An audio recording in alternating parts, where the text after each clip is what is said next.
بسم اللہ الرحمن الرحیم ان اللہ وملائکتہ یصلون علی النبی یا ایھا الذین آمنوا صلوا علیہ وسلموا تسلیما اللہم صل علی سیدنا ونبینا وشفیعنا ومولانا محمد وعلی آل محمد وبارک وسلم۔ محترم خواتین و حضرات، السلام علیکم۔ پیام صبح کے ساتھ ایک بار پھر حاضر میں ہوں آپ کا میزبان انیق احمد۔ خواتین و حضرات، حج کے حوالے سے ایک سیریز جاری ہے۔ کل بھی تفصیل سے ہم نے بات کی اور فلسفہ حج کیا ہے، حقیقت حج کیا ہے، معنی کیا ہیں، مفاہیم کیا ہیں، حج کی روح کیا ہے، اس پر گفتگو کی ہمارے عہد کے جید علماء نے۔ خواتین و حضرات، کل جب بات جہاں رکی تھی وہیں سے ہم بات کو آگے لے کے چلیں گے۔ ہم نے بہت تفصیلی گفتگو کی اور ہمارے علماء نے ہمیں تعلیم کیا کہ حضرت ابراہیم علیہ السلام اور حضرت اسماعیل علیہ السلام خانہ کعبہ کی دیواروں کو بلند فرما رہے ہیں اور اللہ تعالیٰ سے دعا کر رہے ہیں کہ اے اللہ، ہماری اولاد میں سے انہی میں سے ایک رسول اٹھا۔ وہ رسول کیا کرے گا؟ وہ رسول آیات کی تلاوت کرے گا، وہ کتاب و حکمت کی تعلیم دے گا اور ان کا تزکیہ کرے گا۔ خواتین و حضرات، کل بھی مفتی ارشاد صاحب نے ہمیں بتایا کہ اللہ تعالیٰ نے ترتیب اس کی تبدیل کی۔ یزکیہم وہاں سب سے آخر میں تھا، لیکن اللہ تعالیٰ نے جب فرائض رسالت بیان فرمائے تو یتلو علیہم آیاتہ ویزکیہم ویعلمہم الکتاب والحکمہ، ترتیب تبدیل فرما دی، کیونکہ اللہ تعالیٰ زیادہ جانتا ہے، بلکہ اللہ تعالیٰ ہی جانتا ہے۔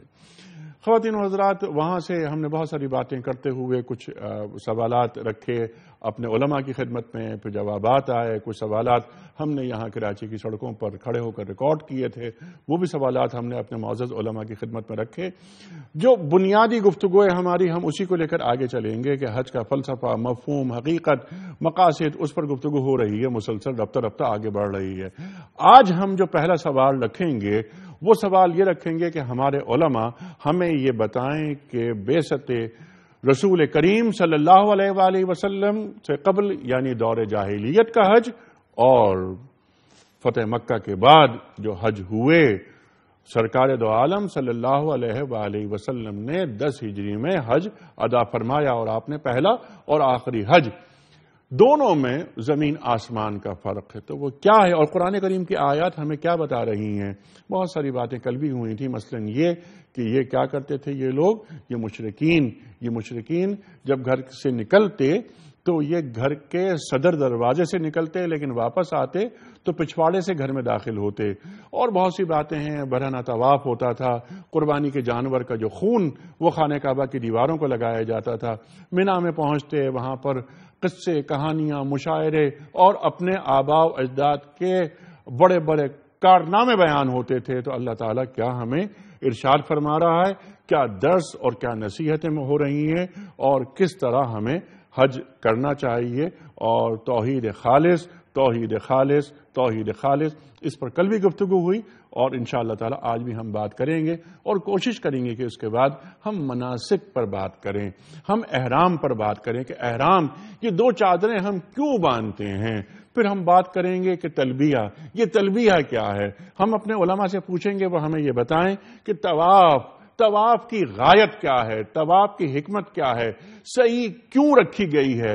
مینا میں ہم جو 8 ذی الحجہ کو جاتے ہیں وہ کیوں مینا جاتے ہیں، مینا میں جو اجتماع ہوتا ہے وہ کیوں ہے، اس کی وجہ کیا ہے۔ ایک بات تو یہ کہ سرکار دو عالم صلی اللہ علیہ وآلہ وسلم نے جیسا کر کے دکھا دیا، ہمارے لیے وہ حجت ہے، لیکن اس میں کیا کیا حکمتیں ہیں اس پر بھی روشنی ہم ڈلوائیں گے ان موضوعات پر اپنے علماء سے۔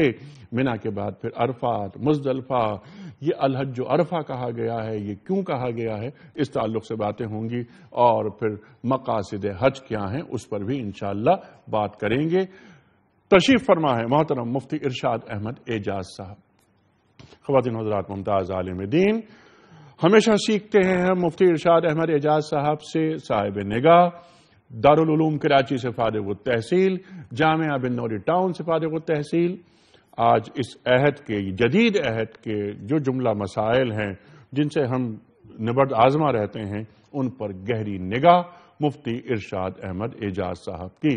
خواتین حضرات، ایک اور صاحب نگاہ، صاحب اسلوب، اور خواتین حضرات سابق ممبر ہیں اسلامی نظریاتی کونسل کے، لاتعداد کتابوں کے مصنف محترم ڈاکٹر محسن نقوی صاحب۔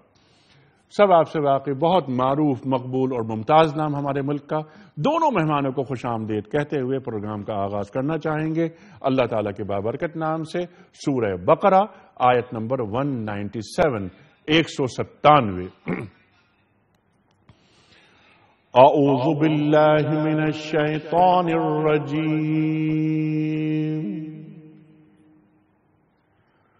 بسم اللہ الرحمن الرحیم۔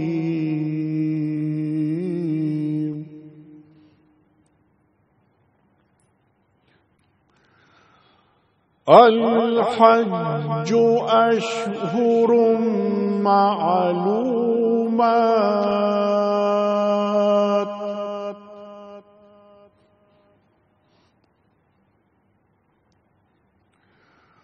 فمن فرض فيهن الحج فلا رفث ولا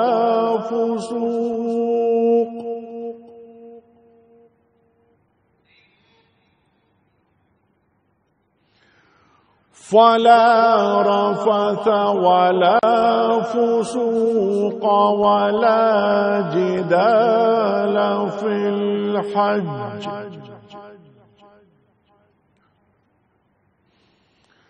وما تفعلوا من خير يعلمه الله،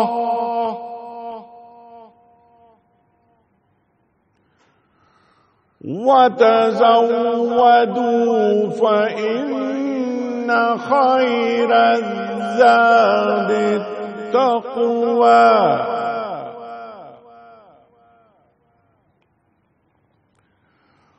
واتقون يا أولي الألباب۔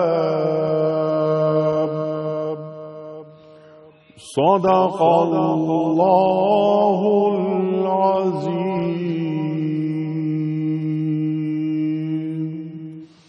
اللہ تعالیٰ ارشاد فرما رہا ہے سورہ بقرہ کی آیت نمبر 197 میں کہ حج کے مہینے سب کو معلوم ہیں۔ جو شخص ان مقرر مہینوں میں حج کی نیت کرے اسے خبردار رہنا چاہیے کہ حج کے دوران میں اس سے کوئی شہوانی فعل، کوئی بد عملی، کوئی لڑائی جھگڑے کی بات سرزد نہ ہو، اور جو نیک کام تم کرو گے وہ اللہ کے علم میں ہوگا۔ سفر حج کے لیے زاد راہ ساتھ لے جاؤ، اور سب سے بہتر زاد راہ پرہیزگاری ہے۔ پس اے ہوش مندو میری نافرمانی سے پرہیز کرو۔ صدق اللہ العظیم۔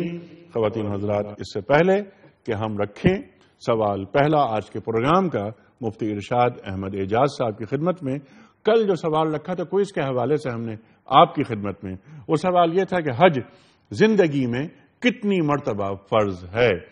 درست جواب 1 مرتبہ۔ اور آج کا سوال نوٹ فرما لیجئے، حج کے دوران شیطان کو کتنی کنکریاں مارنے کا حکم ہے؟ حج کے دوران شیطان کو کتنی کنکریاں مارنے کا حکم ہے؟ 5، 7 یا 3؟ درست جواب روانہ فرمانے کے لیے ہمارے فون نمبرز 009221343000980 اور 981، ہمارا ای میل ایڈریس ps@duniatv.tv اور ہمارا SMS کا نمبر 3031۔ مفتی صاحب، کل بھی آپ نے بہت سارے نکات اٹھائے اور ہماری علمی کمی کو دور فرمایا۔ آج ہم ذرا سا آگے بڑھیں گے۔ ایک حج دور جاہلیت کا، ایک حج جو بعثت رسول کریم صلی اللہ علیہ وآلہ وسلم کے بعد اور خاص طور پر فتح مکہ کے بعد۔ فتح مکہ 8 ہجری میں ہو گیا، لیکن 8 ہجری میں جو حج ہوا وہ بھی پرانی رسومات کے ساتھ ہوا۔ 9 ہجری میں خلیفہ اول حضرت ابوبکر صدیق رضی اللہ تعالی عنہ نے امیر حج کی حیثیت سے قافلہ گیا اور حج، لیکن اس کے ساتھ ساتھ مشرکین بھی حج کر رہے تھے۔ تو کیا فرمایا سرکار دو عالم صلی اللہ علیہ وسلم نے کہ منع فرما دیں کہ اب مشرک حج نہیں کر سکتے۔ ارشاد، پہلے حج میں اور اس حج میں کیا فرق؟ بسم اللہ الرحمن الرحیم، نحمدہ ونصلی علی رسول الکریم۔ دیکھیے، حج کے اندر رسول اللہ صلی اللہ علیہ وسلم کی بعثت کے وقت حج کے اندر 3 بنیادی تبدیلیاں آ گئی تھیں۔ پہلی تبدیلی آ گئی تھی جس کا تعلق زمانے کے ساتھ تھا. انما النسیء زیادۃ فی الکفر، کہ وہ زمانے کے اندر چونکہ اشہر حرم تھے تو وہ ان اشہر حرم کے اندر جن میں لڑائی منع ہوتی ہے وہ اپنے لحاظ سے تبدیلی کر لیتے تھے کہ بھئی ہمارے اب 4 مہینے ہیں یا محرم جو ہے مقدس مہینے یہ فلاں تاریخ سے شروع ہوں گے. ایک تو زمانے کے اندر انہوں نے جو ہے تبدیلیاں کر دی تھیں. اصل حج کا زمانہ کوئی اور ہوتا تھا اور وہ اس کا نام کچھ اور رکھ دیتے تھے. ایک تو زمانے میں تغیرات انہوں نے پیدا کر دیے. دوسرا جو حج کے اندر تمام اراکین تھے کہ بھئی آپ نے فلاں جگہ پہ حج کرنا ہے، وقوف عرفہ کرنا ہے، مزدلفہ، منا، ان سب کے اندر بھی تغیرات کر دیا تھا. وہ آدھے رستے سے واپس آ جایا کرتے تھے. اور تیسرا جو مناسک حج کے جو طریقہ کار ہیں، جو اراکین ہیں کہ طواف کرنا ہے، اس کے اندر تبدیلیاں لے آئے تھے. اور اس کے اندر تبدیلیاں اس طرح سے لے آئے تھے کہ وہ ننگے ہو کر کرتے تھے اس طرح کی لباس میں، جس کا غالباً جیسا کہ تاریخی روایت میں ملتا ہے پس منظر ان کا یہ تھا کہ ہم اس طریقے سے زیادہ اپنی اچھی حیت پر کریں گے تو اللہ کے یہاں قبول ہوگا. اگر ہمارے پر کوئی گندے حرام چیز ہے تو وہ ہم اتار دیں. تو حج کے اندر ایک یہ چیزیں آ گئی تھی.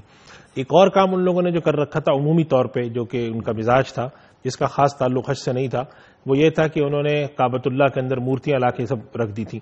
تو جب رسول اللہ صلی اللہ علیہ وسلم تشریف لائے اور آپ صلی اللہ علیہ وسلم اسلام کی دعوت پھیلی اور جب حج کا کام شروع ہوا تو پھر اس وقت اسلام نے اس کے اندر یہ تمام خامیاں ختم فرمائیں. پہلی بات تو یہ کر دی کہ زمانہ حجۃ الوداع کے موقع پر ایسا ہوا کہ زمانہ پورا لوٹ پھیر کر اسی مقام پر آ گیا تھا جس زمانے میں جو اصل اس کا تھا، یعنی کہ اشہر الحج اشہر حرم میں شروع ہو رہے تھے. دوسری بات یہ تھی کہ قرآن کریم نے واضح کر دیا کہ ثم افیضوا من حیث افاض الناس، جہاں لوگ جایا کرتے ہیں ویسے ہی جاؤ، عرفات جاؤ، تمام کام پورے کرو. اور مناسک کے بارے میں صاف صاف اعلان فرما دیا کہ یہ جو مناسک ہیں، مناسک حج ہیں جو حضرت ابراہیم علیہ السلام نے کیے، جو نبی نے کیے، وہ کیے جائیں گے. چنانچہ یہ جو سب کام کیا کرتے تھے کہ قربانی کر کے کعبۃ اللہ کی دیواروں پہ خون ملنا، ننگے پھرنا اور اس طریقے سے آدھے رستے سے واپس ہو کر آ جانا اور غلط زمانے میں کرنا، یہ ساری چیزیں بند کر دی گئیں. البتہ ان کے اندر کچھ تدریج اختیار کی گئی کہ جب فتح مکہ ہوئی تو اس کے بعد جب حج آیا تو رسول اللہ صلی اللہ علیہ وسلم نے، جو کہ اسلام کا مزاج بھی ہے اور آپ صلی اللہ علیہ وسلم کی دعوت کی ایک خاص امتیازی شان تھی کہ آپ صلی اللہ علیہ وسلم خصوصاً ایسی تبدیلیاں جن کے انسانی نفوس پہ اثرات ذرا سخت ہوتے ہیں بہت آپ تدریج کے ساتھ فرماتے تھے. تو پہلے سال ایسا ہوا کہ مشرکین شامل رہے لیکن پھر اس کے بعد ممانعت کر دی گئی. قرآن کریم کی جو آیت تھی انما المشرکون نجس فلا یقربوا المسجد الحرام بعد عامهم هذا، تو اس کے بعد پھر ممانعت کر دی گئی کہ آئندہ یہاں پر نہ مشرکین ہوں گے، نہ یہاں پر ان کے طور و طریق کے مطابق ننگا طواف کیا جائے گا. اور پھر جو آخری خامی رہ گئی تھی وہ یہ خامی رہ گئی تھی کہ وہ اپنے زمانے سے ہٹ کے ہوا کرتا تھا، وہ پھر آخری حجۃ الوداع میں رسول اللہ صلی اللہ علیہ وسلم یعنی زمانے سے ہٹ کے سے ہونا شروع ہو گیا تھا. بعض اوقات ہوتا تھا تو یعنی کہ ذی الحج کے مہینے میں نہیں، وہ ذی قعدہ میں بھی بعض دفعہ ہو جاتا تھا. اسی لیے کہ 9 ہجری میں جو حج ہوا جس میں جو امیر حج خلیفہ اول حضرت ابوبکر صدیق رضی اللہ عنہ، تو وہ حج ذی قعدہ کے مہینے میں ہوا، ذی الحج کے مہینے میں نہیں ہوا. ڈاکٹر صاحب، عہد جاہلیت کا حج اور یہ حج دونوں کے مابین کچھ باتیں تو فرمائی مفتی صاحب نے، ذرا سی اس میں ہم آپ کو بڑھاتے ہیں. کچھ حج ہوتے تھے وہ حج مسمت، وہ اعتکاف میں بیٹھ جاتے تھے، گونگے ہو جاتے تھے، جب تک ہم حج نہیں کریں گے بات نہیں کر سکیں گے. پھر ایک چیز یہ کہ مثلا وہ جس اونٹ کو کی قربانی کرنی ہے اس اونٹ پر سواری نہیں کرتے تھے. سرکار دو عالم صلی اللہ علیہ وسلم نے منع فرمایا کہ نہیں تم اس پر سواری کر سکتے ہو، اور بہت سی چیزیں ہیں. ارشاد. بسم اللہ الرحمن الرحیم. بنیادی گفتگو تو مفتی صاحب نے کی. ٹھیک. یہاں ہم 1-2 پہلوؤں کی طرف توجہ دلائیں گے، اور وہ یہ ہے کہ عہد جاہلیت میں جو حج تھا وہ صرف خانہ کعبہ کا نہیں ہوتا تھا، بلکہ اور بھی بیوت انہوں نے بنائے ہوئے تھے، لات، منات، حبل وغیرہ کے، ان کا بھی حج وہ کیا کرتے تھے. اور وہاں اپنی پسند کے جو جگہیں تھیں ان پہ اپنی پسند کے بت جو تھے وہ بنا کے وہ رکھ دیا کرتے تھے، ان کی ہوا کرتی تھی.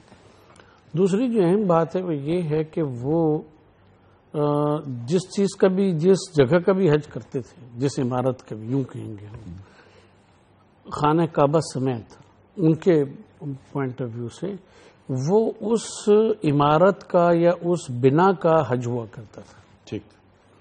قرآن مجید نے اس تصور کو بالکل تبدیل کیا اور یہ کہا کہ وَلِلَّهِ عَلَى النَّاسِ، سبحان اللہ، حج البیت، یعنی اس گھر کا حج نہیں ہے، حج جو ہے وہ اللہ تبارک و تعالیٰ کے لیے ہے. سبحان اللہ. یہ تو مقام اور مرکز ہے جہاں تک تم کو آنا ہے، اس اللہ تبارک و تعالیٰ سے لو لگانے کے لیے اور اس کے حضور اپنے جو کچھ بھی اس کو پیش کرنے کے لیے.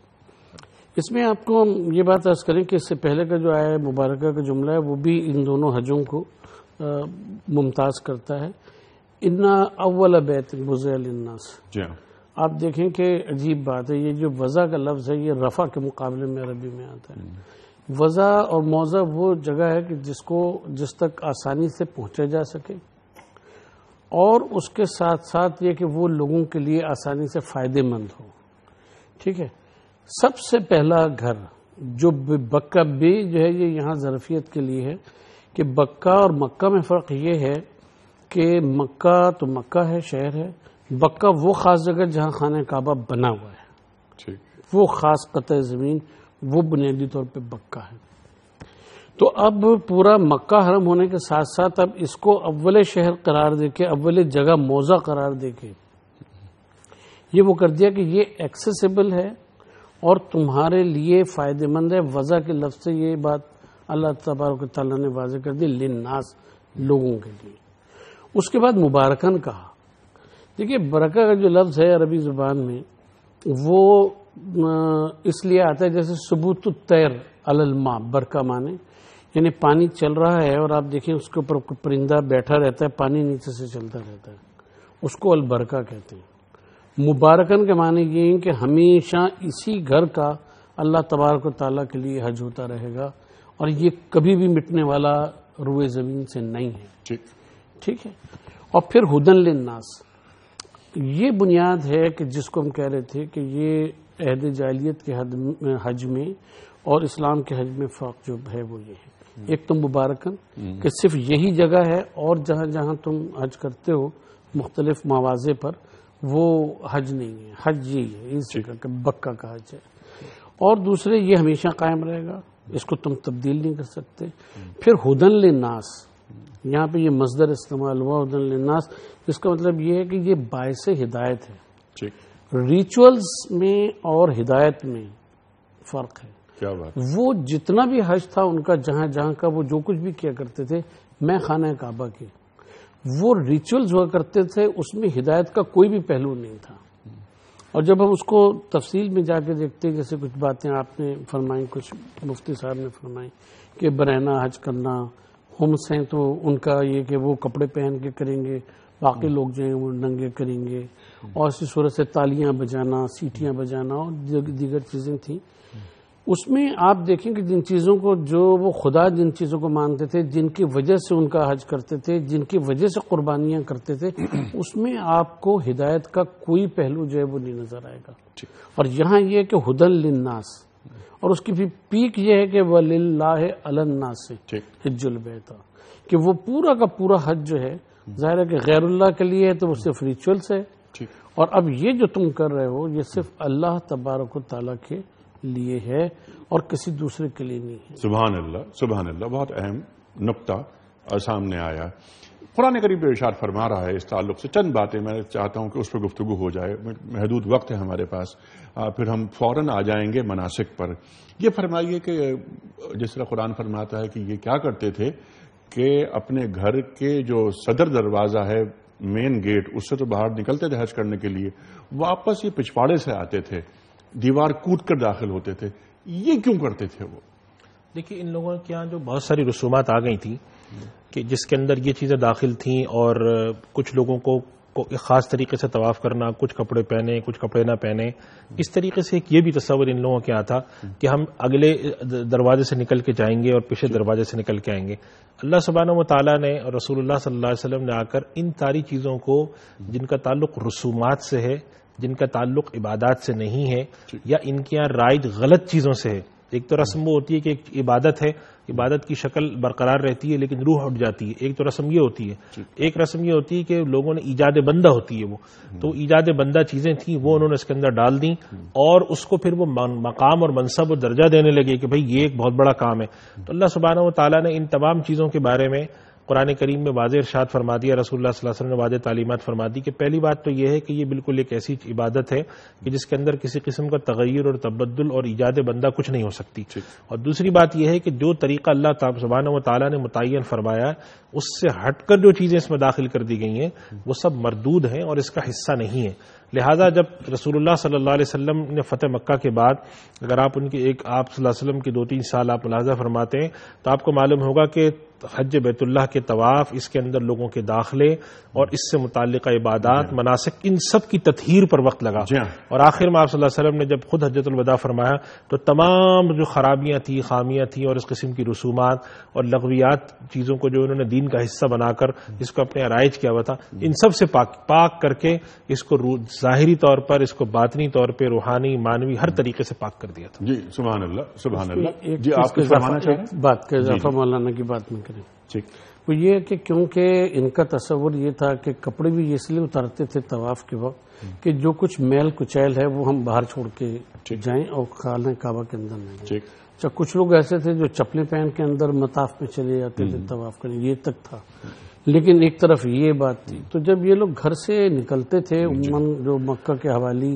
اور مکہ کے قبائل تھے، تو وہ یہ سمجھتے تھے کہ ہم یہاں سے گناہ لے کر باہر نکلے ہیں، تو اب اس راستے سے واپس اگر جائیں گے، مین گیٹ سے ہی جائیں گے تو گویا وہ گناہ پھر ہمارے ساتھ چمٹ کے ساتھ چلے جائیں گے، لہٰذا وہ پیچھے سے کود کے اور وہ کر کے وہاں وہ جایا کرتے تھے۔ اس تصور کو ختم کر دیا قرآن میں، اس کے لیے آیت پوری نازل، جی آیت پوری نازل ہو گئی۔ اچھا، ایک کام اور کرتے تھے یہ لوگ مینا میں ایک محفل سجتی تھی، اس میں گانے ہوتے تھے، مشاعرے ہوتے تھے، بازار لگتا تھا، اور ایک کام یہ ہوتا تھا کہ اپنے اجداد کے بڑے بڑے واقعات، ان کے کارنامے بیان کیے جاتے تھے۔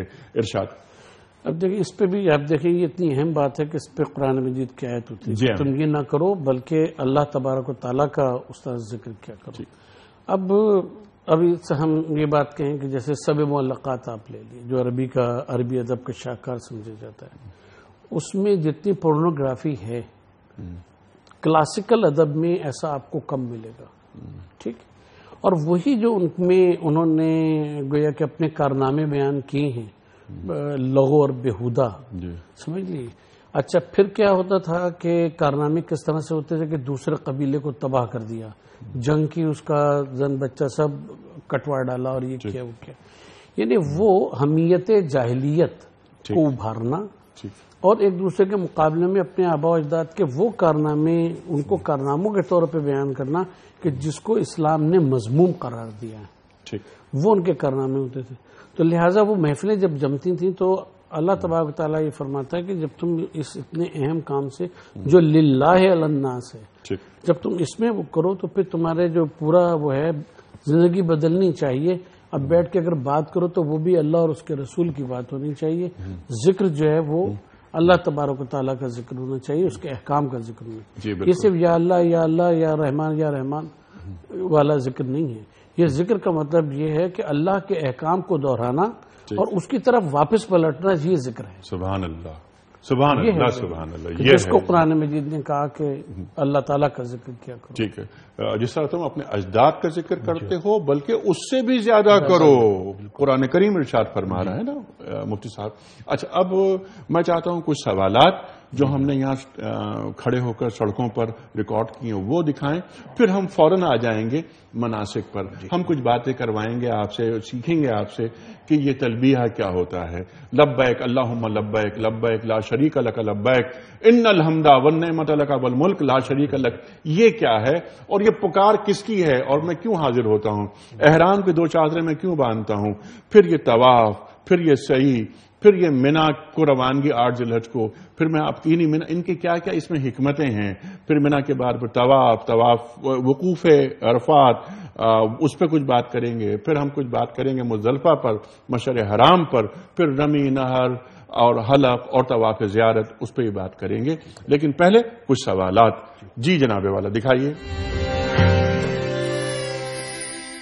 السلام علیکم، میرا سوال مفتی صاحب سے یہ ہے، میرے پاس پیسے موجود ہیں، میرے دادا مجھے اپنے پیسوں سے حج کروانا چاہتے ہیں، کیا یہ درست ہے؟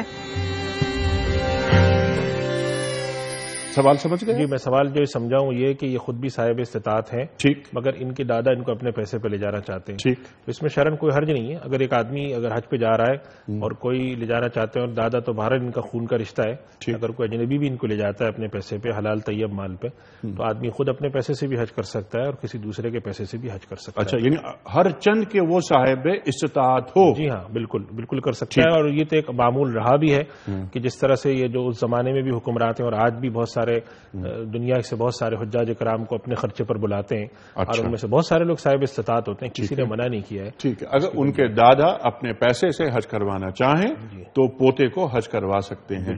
ٹھیک ہے مفتی صاحب، ڈاکٹر صاحب دادا تو دادا گویا اصل ہے، یہ فرع ہے، صحیح بات ہے، وہ اس کا جو ہے اس کا حج تو گویا اس کا حج بھی۔ سبحان اللہ سبحان اللہ۔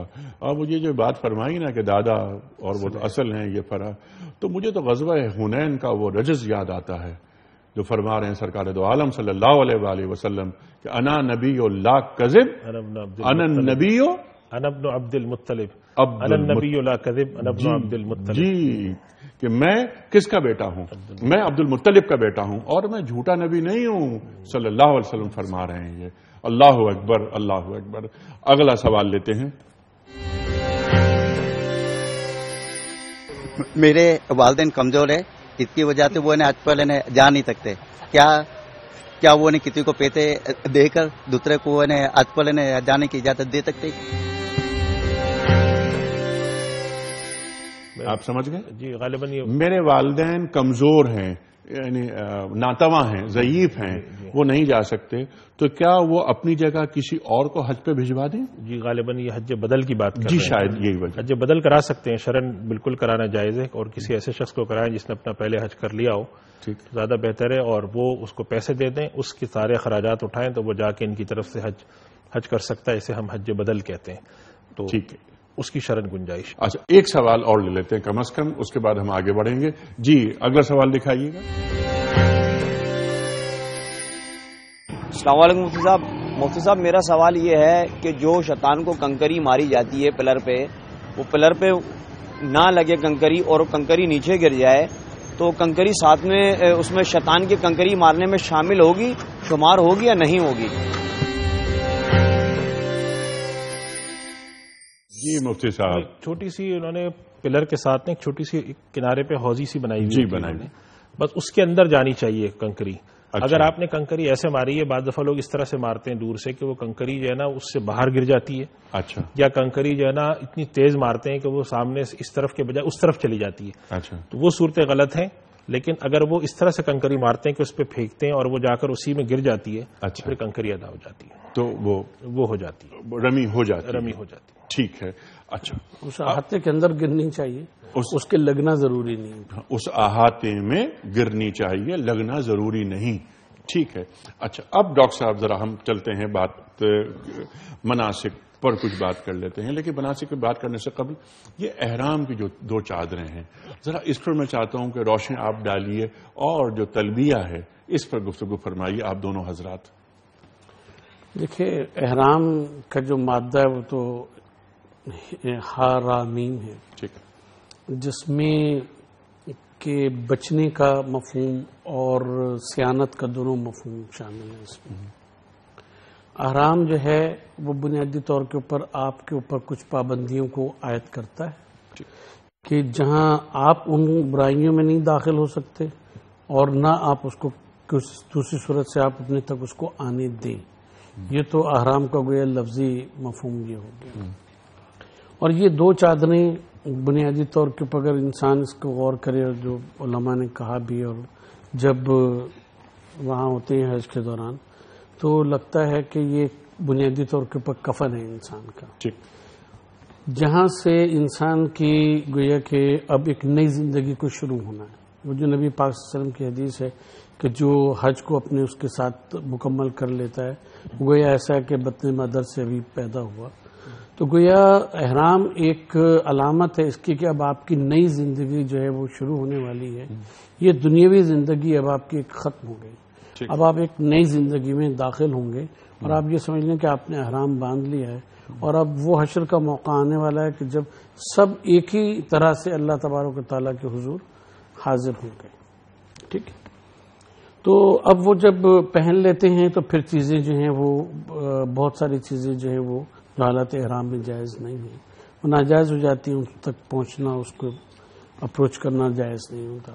اس کے ساتھ پھر اہمیت جو ہے وہ تلبیہ کی ہے. ٹھیک. اچھا، تلبیہ پہ آنے سے قبل یہ جو آپ نے بات فرمائی بہت اہم بات ہے، کچھ چیزیں حرام ہو جاتی ہیں. مفتی صاحب وہ کون کون سی چیزیں احرام کی حالت میں حرام ہو جاتی ہیں؟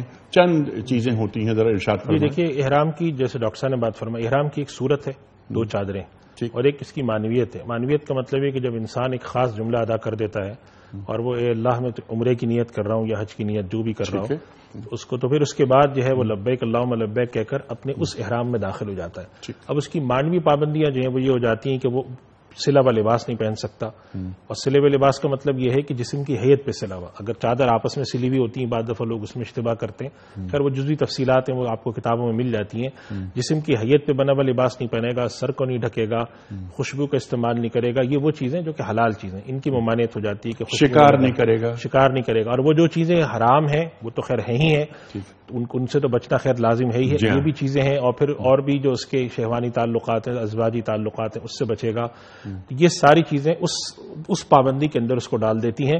اور آپ جس طریقے سے رمضان المبارک کے روزوں کے بارے میں بتایا جاتا ہے کہ انسان ایک خاص وقت کے اندر اپنے اوپر ان چیزوں کو بھی منع کر لیتا ہے جو اصلاً اس کے لیے حلال ہے، اسی طریقے سے جب انسان اس پابندی میں آتا ہے تو اگر آپ اس کی ایک حقیقت پہ غور کریں تو گویا کہ انسان اپنے آپ کو جو اس کی بہیمی کیفیت ہے اس سے نکال کر کچھ ملکوتی صفات اپنے اندر پیدا کرتا ہے، اور وہ اپنے آپ کو جسے کہتے ہیں نا زمین سے نکال کر کچھ عرش کی طرف لے جانے کی کوشش کرتا ہے. وہ تمام چیزیں اس طرح کی جو چیزیں ہیں جو انسان کی بہرحال جسمانی تقاضوں کے تحت اللہ نے حلال کی ہیں، لیکن اب اس کو کچھ نسبتاً پابندی میں ڈال کر اس کو تھوڑا سا اونچا، اس کے اندر ایک روح کی اندر ایک بالیدگی کی کیفیت پیدا کرنے کے لیے تھوڑا سا اس کو اونچا کیا جاتا ہے کہ بھئی اب جب تک تم اللہ کے گھر کے لیے حاضر ہونا چاہ رہے ہو ان چیزوں سے بچو، اپنی اس کیفیت کو ظاہر رکھو. جیسے ڈاکٹر صاحب نے بات فرمائی کہ ایک طرح سے وہ کفن کی کیفیت ہوتی ہے اور ایک طرح سے عجیب سا ایک لباس ہے جس کے اندر بس ایک خدا کے حضور میں عبدیت کی شکل میں ظاہر ہونا ہے، ننگے سر آنا ہے، اور بالکل ایک اپنے آپ کو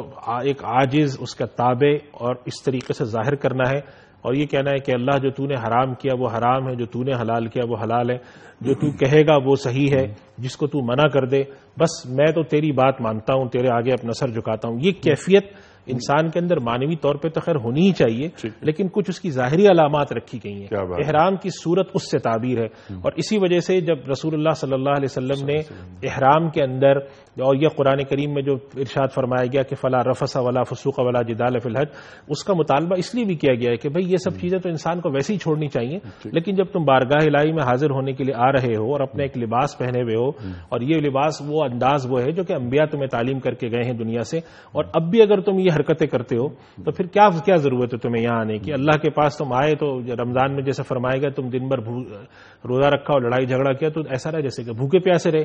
یہاں پر اگر تم آئے، لڑائی جھگڑا کیا، حرام مال کھایا، یہ کیا وہ لوٹا کھسوٹا، لوگوں کو تکلیف دی، دھکے مارے، طواف کرتے ہوئے سب کیا، تو تم سمجھو کہ تم نے اپنے آپ کو بلا وجہ جسمانی مشقت میں ڈالا. اللہ تعالیٰ کو تمہارے ان سارے اعمال سے کوئی سروکار نہیں ہے. اس لیے کہ آپ ایک بات نوٹ فرمائیں کہ اللہ سبحانہ و تعالیٰ نے ایک بہت عجیب و غریب آیت ارشاد فرمائی بالکل حج کے ذیل میں، اور وہ فرمایا ومن کفر فإن اللہ غنی عن العالمین. کتنی بے نیازی کا اظہار فرمایا اس نے کہ اگر کوئی شخص کفر کرتا ہے، انکار کرتا ہے، تو اللہ کی ذات تو تمام جہانوں سے بے نیاز ہے، تو اس کو احتیاج نہیں ہے. نیاز مند ہم ہیں، وہ تو بے نیاز ہے. وہ پوری کائنات مل کر سجدہ کرنے سے انکار کر دے تو اس کی عظمت میں فرق نہیں، پوری خلقت مل کر سجدہ کرے تو اس کی عظمت میں اضافہ نہیں. تو ہمارے لیے یہ تعلیم ہے کہ اس خاص لباس، خاص اسلوب کے ساتھ آؤ، اور عاجزی تمہارے اندر ہو، اور تم اس انداز میں تلبیہ پکارتے ہوئے آؤ کہ تمہارے اندر سے عبدیت ظاہر ہو رہی ہو، اور اس کے اندر اللہ کے ساتھ نہ صفات کا کسی کو شریک ٹھہراؤ، نہ ذات کا کسی کو شریک ٹھہراؤ، اور اس کی پکار پر ایسے پکارتے ہوئے آؤ لبیک لبیک کہتے ہوئے کہ وہ بلا رہا ہے اور تم اس کے عبد ہو، اس کے خادم ہو، اور اس کے غلام ہو، اور دب کے جا رہے ہو. آپ دونوں حضرات نے بات فرمائی کہ کفن کی ایک علامت ہے، کفن پہن لیا ہم نے اور دنیا سے اپنا منہ موڑ لیا. ڈاکٹر صاحب ذرا میں چاہتا ہوں کہ تلبیہ سے پہلے آپ گفتگو فرمائیں کہ یہ جو 2 چادریں اور لاکھوں افراد موجود ہیں، سب کا ایک ہی لباس ہے، کیا یہ فرقہ بازی کی موت نہیں؟ اس میں پہلے ہمیں اجازت دیے مفتی صاحب کی بات کو تھوڑا ہم آگے بڑھائیں. جی. اس میں ایک خاص چیز یہ ہے کہ بعض لوگوں کا مزاج یہ ہے اس طرح کا کہتے ہیں جناب دیکھیے یہ چیزیں حرام ہیں، تو اب اس میں دیکھیے میڈیکل سائنس یہ کہتی ہے اور وہ جو ہے فلاں یہ کہتا ہے اور یہ اس طرح سے وہ اس طرح سے، اور یہ جو حلال کی گئی ہیں نا چیزیں، دیکھیے اس میں یہ فوائد ہیں اور ایسے ہیں ویسے ہیں، وہ اپنی طرح سے آپ اس میں حکمتیں نکالتے رہیے، کرتے رہیے۔ حرام اور حلال کا جو انحصار ہے وہ اللہ اور اس کے رسول کے کہنے اور نہ کہنے پر ہے۔ سبحان اللہ۔ اور پھر اس میں آپ دیکھیں کہ رمضان میں تو 29 دن یا 30 دن سحر سے افطار تک پھر وہ ساری چیزیں حلال ہو جاتی ہیں، پابندیاں یہاں تک ہیں۔ اللہ نے کہا اتنی پابندی رکھنی ہے تو اتنی پابندی رکھنی ہے، نہ اس میں کمی کر سکتے ہیں نہ زیادتی کر سکتے ہیں، ورنہ روزہ نہیں ہوگا۔ احرام میں جو باتیں کہہ دیں اب اس میں صبح اور رات کا فرق نہیں ہے، اب وہ 24 گھنٹے کی پابندی ہے، اب جتنے دن کی بھی ہو، اب احرام جب آپ نے باندھا ہو، اس کا حج کا باندھا ہو، اس کے لحاظ سے ٹھیک ہے۔ تو اب وہ نہ کسی موسم سے متعلق ہے نہ کسی اور چیز سے متعلق ہے، وہ اللہ کا حکم جب جس چیز سے متعلق ہو جائے وہ حکم جو ہے وہ انسان کے اوپر نافذ ہو جاتا ہے، اور جب اس کو وہ مرتفع کر لے تو وہ اس سے رفع ہو جاتا ہے۔ تو یہ جو ہیں رمضان کی پابندیاں یا احرام کی پابندیاں، یہ اللہ تعالیٰ نے اس لیے بھی رکھی ہیں کہ انسان کو، جیسے قبلے کے بارے میں کہا نا کہ ہم یہ آزمانا چاہتے ہیں کہ کون جو ہے وہ احکام پہ عمل کرتا ہے اور کون اس تحویل قبلہ کے حکم سے راضی نہیں ہوتا۔ تو مسئلہ یہ نہیں کہ ہم اپنے طور پہ سوچیں کہ اللہ نے اس لیے حلال کی، اچھا چلو ہم یہ کھائے لیتے ہیں، اور حرام کیے تو ہم اس لیے نہیں کھاتے کہ سائنس منع کرتی ہے کہ اس سے لیور ڈیزیز مثلا ہو جاتا ہے، یہ ہو جاتا ہے۔ نہیں، اس کو اللہ کے لیے کرنا ہے اور اللہ کے لیے چھوڑنا ہے، اللہ کے رسول کے لیے لینا ہے اور اللہ کے رسول کے لیے چھوڑنا ہے، اور اس میں زمانے کی اور مکان کی کوئی قید نہیں ہے۔ جو انہوں نے قید لگا دی وہی اصل دین ہے۔ سبحان اللہ۔ تو اس طرح سے اطاعت کامل جو ہے وہ اس سے ظاہر ہوتی ہے۔ سبحان اللہ، سبحان اللہ، سبحان اللہ۔ اچھا، میں یہ بات کہہ رہا تھا، اس پر گفتگو آپ دونوں حضرات فرمائیے کیونکہ پروگرام کا وقت بھی ختم ہو رہا ہے، کہ یہ جو دو چادریں ہیں، یہ کفن کی چادریں جو آپ نے بھی فرمایا، آپ نے یہ فرمایا، کیا یہ فرقہ بازی کی موت نہیں ہے؟ یہ سب سے پہلے ایک مساوات انسانی کی علامت ہے۔ سبحان اللہ۔ اور مساوات انسانی میں یہ ہے کہ جیسے نبی پاک صلی اللہ علیہ وسلم کے خدمت میں کچھ صحابہ کرام بیٹھے ہوئے تھے جن کے کپڑے بزیادہ صاف نہیں تھے، تو ایک امیر آیا یا ایک امیر بیٹھا ہوا تھا، یہ بھی واقعہ ہے۔ کچھ ایسے لوگ آئے بدو قسم کے آئے اسلام قبول کرنے، تو انہوں نے اپنے آپ کو سمیٹا۔ تو آپ نے فرمایا کہ یہ تم نے کیوں سمیٹا؟ ان کی جو تمہاری دولت ہے وہ ان کے پاس جانے والی نہیں، اور ان کی جو وہ ہے غربت وہ تم کو لگنے والی نہیں۔ تو یہ جو فرق ہے وہ اسلام مٹاتا ہے، اور سب کو ایک اس میں یونیفارم میں کر کے سبحان اللہ یہ بتاتا ہے کہ تم یہ سمجھو ایک ہی صف میں کھڑے ہو گئے محمود و ایاز۔ سبحان اللہ۔ نہ کوئی بندہ رہا اور نہ کوئی بندہ نواز، کوئی پتہ نہیں کہ جو برابر ہے وہ ارب پتی ہے، کروڑ پتی ہے، اللہ کے حضور میں وہ صرف بندہ ہے، اس کے علاوہ کچھ نہیں ہے۔ تو یہ ایک مساوات بھی ہے، اور فرقے واریت کے جہاں تک تعلق ہے وہ تو عام حالات میں اسلام اس کی اجازت نہیں دیتا، تو یہ تو اس کی موت ہی نہیں ہے، موت کے بعد اس کا جو بھی آپ اور آگے کا کوئی لفظ استعمال کر سکتے ہو، تو وہ سارا کا سارا، اور وحدت امت کی اس سے بڑی علامت کوئی نہیں۔ اس سے بڑی علامت وحدت امت کی نہیں، اس پر بھی انشاءاللہ ہم کل بات کریں گے۔ یعنی مقاصد حج کے سلسلے میں یہ وحدت امت، یہ تقاضا اللہ تعالیٰ کر رہا ہے ہم سے۔ میں چاہ رہا ہوں کہ لاسٹ منٹ ہے، آپ فرما دیجئے کہ یہ جو کفن، دو چادریں، یہ جو وحدت انسانیت کی بات ہوئی، وحدت امت کی بات ہوئی، فرقہ بازی کی موت کے حوالے سے بات ہوئی، کیا پیغام یہ احرام ہمیں دے رہا ہے؟ پیغام تو رسول اللہ صلی اللہ علیہ وسلم نے آخری حج میں بھی عطا فرما دیا تھا، لا فضل لعربی علی عجمی الا بالتقوی، کہ اسلام نے ایک چادریں بھی پہنا دیں اور وحدت انسانیت کی بنیاد بھی رکھ دی، اجتماعیت کی بنیاد بھی رکھ دی، جو کہ اس دین کا مقصد ہے، اور جو فرمایا گیا کہ ہر مسلمان کا بھائی ہے۔ اور تیسری بات کہ جو فرقہ واریت ہے اور یہ ایک عصبیت کی بنیاد پر جو تقسیمیں ہیں، چاہے وہ زبان کی ہوں، کسی بھی بنیاد پر ہوں، وہ تو ویسے ہی مردود ہیں اور اللہ کے یہاں ناپسندیدہ ہیں، اور رسول اللہ صلی اللہ علیہ وسلم نے ان سے برات کا اور اپنی جماعت سے لا تعلقی کا اعلان فرما دیا ہے کہ جو عصبیت کے اوپر اور ان چیزوں پہ لڑکے مرتے ہیں۔ کیا مطلب ہے عصبیت کا؟ مطلب صرف یہ نہیں زبان، عصبیت کا مطلب ہے اپنے نظریے کی بنیاد پر تقسیم رکھنا، یہ نہیں دیکھنا کہ یہ آدمی کلمہ گو ہے، اللہ کو مانتا ہے، نبی کو مانتا ہے، قرآن کو مانتا ہے، نماز پڑھتا ہے، یہ دیکھنا کہ یہ ہمارے عقائد کا ماننے والا ہے، ہماری بات کا ماننے والا ہے، ہماری زبان بولتا ہے، ہماری رنگ کا ہے، ہماری نسل کا ہے، اس ترتیب کو پر رسول اللہ صلی اللہ علیہ وسلم نے سخت ناپسند فرمایا ہے اور ہر چیز سخت وعید ہیں اس حوالے سے۔ مفتی صاحب یہاں وقت کے ختم ہو رہا ہے پروگرام کا، ہم اسی بات کو جہاں آج بات رک رہی ہے کل انشاءاللہ جوڑیں گے، اگلی گفتگو کریں گے، اور احرام کی جو 2 چادریں ہیں اس کے تعلق سے دونوں ہمارے معزز مہمانوں نے بتایا ہمیں کہ اس کی حکمت کیا ہے، یا اللہ تعالیٰ نے 2 چادریں ہمیں کیوں پہنائی ہیں۔ خواتین و حضرات، پھر کل ہم بات کریں گے تلبیہ کے حوالے سے، جو مفتی صاحب اور ڈاکٹر صاحب بات کرنا چاہ رہے تھے لیکن وقت یہاں ختم ہو گیا۔ ہم تلبیہ پہ بات کریں گے، یہ لبیک اللہم لبیک یہ ہے کیا، ہم کہاں حاضری دے رہے ہیں، کس سے کہہ رہے ہیں کہ ہم اے اللہ ہم حاضر ہیں، کیوں حاضر ہوئے ہیں ہم، اس پر تفصیلی بات ہوگی۔ اور پھر ہم طواف کے حوالے سے بات کریں گے، ہم سعی کے حوالے سے بات کریں گے کہ یہ طواف کیوں کرتے ہیں ہم، اے اللہ یہ مرکز ہے ہمارا، ہم کہیں بھی رہیں ہم گھوم پھر کے ہمیں یہیں آنا ہے اور ہم اسی مدار کے گرد چکر لگاتے رہیں گے، اور یہ مدار ہے اللہ کی طرف لو لگانے کا نام، اللہ سے قربت کا نام، دل سے دنیا کی رغبت کو نکال دینے کا نام۔ صحیح کیا ہے، صرف دوڑ لینا 7 چکر نہیں، دنیا میں آگے بڑھنے کے لیے مسلسل ایک جسے کہتے ہیں صحیح پہم، اس سے گزرنا ہے۔ پھر منی کی طرف کیوں جاتے ہیں، مزدلفہ کیوں آتے ہیں، عرفات کیوں جاتے ہیں، طواف زیارت کیوں ہوتا ہے، رمی جمار کیوں ہوتی ہے، خواتین حضرات تفصیل سے یہ اللہ تعالیٰ کے احکامات ہیں، ان میں کون کون سی حکمت چھپی ہوئی ہے۔ ایک بات تو یہ کہ سمعنا و اطعنا جیسا فرما دیا اللہ نے اور اللہ کے رسول صلی اللہ علیہ وآلہ وسلم نے، وہ تو ہمیں کرنا ہی کرنا ہے، لیکن ہر عمل میں کوئی نہ کوئی حکمت چھپی ہوئی ہوتی ہے۔ وہ حکمتیں کیا ہیں انشاءاللہ تعالی کل ہم مزید بات کو آگے بڑھائیں گے۔ کل کا سوال ہم نے یہ رکھا تھا آپ کی خدمت میں کہ حج زندگی میں کتنی مرتبہ فرض ہے؟ درست جواب 1 مرتبہ۔ خواتین و حضرات، اس سے پہلے کہ میں آج کا سوال آپ کی خدمت میں رکھوں اور دہراؤں آپ کی خدمت میں وہ سوال کہ جو میں نے پروگرام کے آغاز میں رکھا تھا، میں چاہتا ہوں کہ ڈاکٹر صاحب ایک پرچی نکال لیں اور یہ پرچی اعلان فرمائیں گے مفتی ارشاد احمد اعجاز صاحب کہ آج کے ونر کون ہیں۔ مفتی صاحب یہ پرچی آپ کی خدمت میں، ارشاد فرمائیے۔ Atif Ahmed, satellite town Rawalpindi. Atif Ahmed, satellite town Rawalpindi. خواتین و حضرات، یہ تو تھا کل کے سوال کا درست جواب۔ آج کا سوال، حج کے دوران شیطان کو کتنی کنکریاں مارنے کا حکم ہے؟ 3 آپشنز، 5، 7 یا 3۔